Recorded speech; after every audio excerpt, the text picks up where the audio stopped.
आगे बढ़ेंगे। अब खबर बिहार से है, जहां बिहार में इंटरमीडिएट की परीक्षा के बीच आज गोपालगंज से एक बेहद भावुक कर देने वाली तस्वीर सामने आई। शहर के एसएस बालिका उच्च माध्यमिक विद्यालय परीक्षा केंद्र पर उस वक्त अफरा तफरी मच गई जब महज कुछ मिनट की देरी से पहुंची दर्जन छात्राओं को एंट्री नहीं दी गई। नियमों की बेड़ियों ने इन छात्राओं के साल भर की मेहनत पर पानी फेर दिया। जैसे ही छात्राओं को पता चला कि उन्हें अंदर जाने की अनुमति नहीं है, वो फूट फूट कर रोने लगी। गेट के बाहर बिलखती ये छात्राओं ने हाथ जोड़कर मजिस्ट्रेट और पुलिस प्रशासन से गुहार लगाई, लेकिन बोर्ड के सख्त नियमों के आगे किसी की एक न चली। छात्राओं का कहना है कि वो समय पर घर से निकली थी, लेकिन रास्ते में जाम या फिर अन्य कारणों से कुछ ही मिनटों की देरी हुई। वहीं मामले पर सदर एसडीओ अनिल कुमार ने 2 टूक कहा कि बिहार बोर्ड के स्पष्ट निर्देश हैं कि निर्धारित समय के बाद किसी परिस्थिति में प्रवेश नहीं दिया जा सकता। अब सवाल उठता है कि क्या इन सख्त नियमों के बीच भविष्य की चिंता और मानवीय पहलू के लिए कोई जगह नहीं है?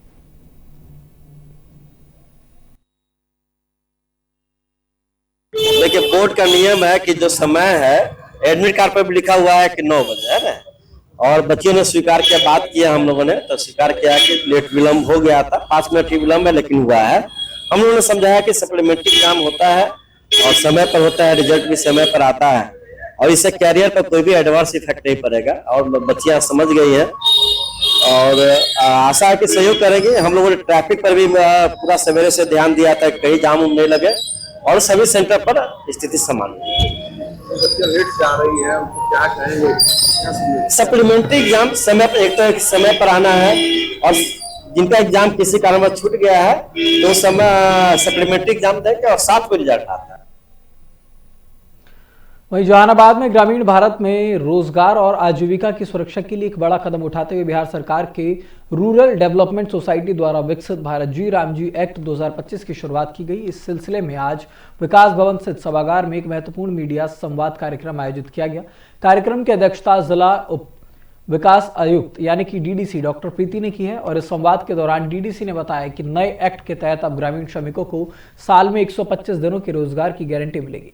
खास बात यह है कि इस बार मजदूरों के हितों का पूरा ध्यान रखा गया। यदि भुगतान में देरी होती है तो मुआवजे का प्रावधान है और कम उपलब्ध ना होने पर अगर काम नहीं मिलता है तो उस स्थिति में बेरोजगारी भत्ता भी दिया जाएगा। डॉक्टर प्रीति ने स्पष्ट किया है कि योजनाओं का लाभ सही पात्र तक पहुंचाने के लिए एक बेहतर वर्गीकरण प्रणाली अपनाई गई है और पंचायती राज संस्थाओं को और भी ज्यादा अधिक शक्तिशाली बनाया गया।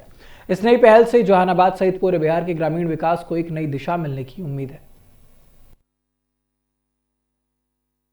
मेन अंतर यही है कि हम लोग पहले 100 दिनों का वैधानिक गारंटी दे रहे थे, परंतु अब 125 दिन दिए जाएंगे। विलंबित भुगतान में भी हम लोग मुआवजा देंगे। बेरोजगारी भत्ते का भी प्रावधान है। पहले जो हम लोगों की योजनाएं थी उनका बेहतर वर्गीकरण नहीं था, उसका वर्गीकरण हम लोगों ने कर लिया है। उसमें हम लोग ABCD में सभी योजनाओं का कैटेगराइजेशन कर रहे हैं। इसमें हम लोगों ने पंचायती राज जो संस्थाएं हैं उन लोगों को भी ज्यादा दायित्व और सशक्त करने की कोशिश की है। निगरानी समितियां भी राष्ट्रीय लेवल पे, राज्य लेवल पर और अन्य सभी लेवल पे काम करके इसका प्रॉपर मॉनिटरिंग करती रहेंगी ताकि अकाउंटेबिलिटी बढ़ सके जमीनी। बिहार में इंटरमीडिएट की परीक्षा के दौरान समस्तीपुर से एक हृदय विदारक तस्वीर सामने आई है, जहां महज 4-5 मिनट की देरी ने कई छात्र छात्राओं के भविष्य पर ग्रहण लगा दिया। जिले के विभिन्न परीक्षा केंद्रों पर समय से थोड़ा विलंब होने के कारण परीक्षार्थियों को अंदर जाने की अनुमति नहीं दी गई।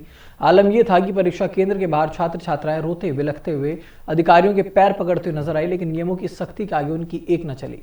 इस मामले पर राजनीति और जन आक्रोश भी तेज हो गया है। आयशा यानी कि AISA जिला प्रभारी और भाकपा माले के नेता है सुरेंद्र प्रसाद सिंह, उन्होंने भी इस कार्रवाई को छात्र के भविष्य के साथ खिलवाड़ बता दिया। उन्होंने कहा कि खराब मौसम और सड़क जाम जैसी व्यवहारिक समस्याओं को नजरअंदाज करना अमानवीय है। उन्होंने मांग की है कि ऐसे कठोर निर्णय लेने मजिस्ट्रेट और सेंटर सुपरिटेंडेंट पर कार्रवाई की जाए और जिन बच्चों की परीक्षा छूट गई है उसके लिए पुनर्परीक्षा आयोजित हो। सुरेंद्र प्रसाद सिंह ने सरकार से परीक्षा केंद्र पर पहुंचने के नियमों को लचीला बनाने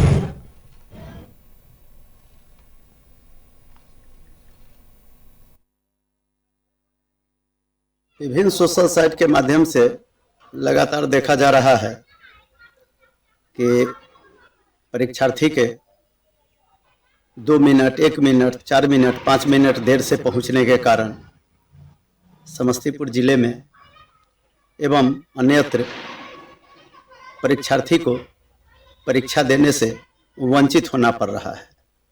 मैं भी शिक्षक रहा हूं, मैंने भी परीक्षा दिया है, परीक्षा लिया भी है। निश्चित तौर पर नियम कानून तो है ही, लेकिन इसके अलावा मानवता भी है, व्यवहारिकता भी है। आप जानते हैं समस्तीपुर में करीब करीब सभी सड़कों पर जाम की स्थिति रहती है।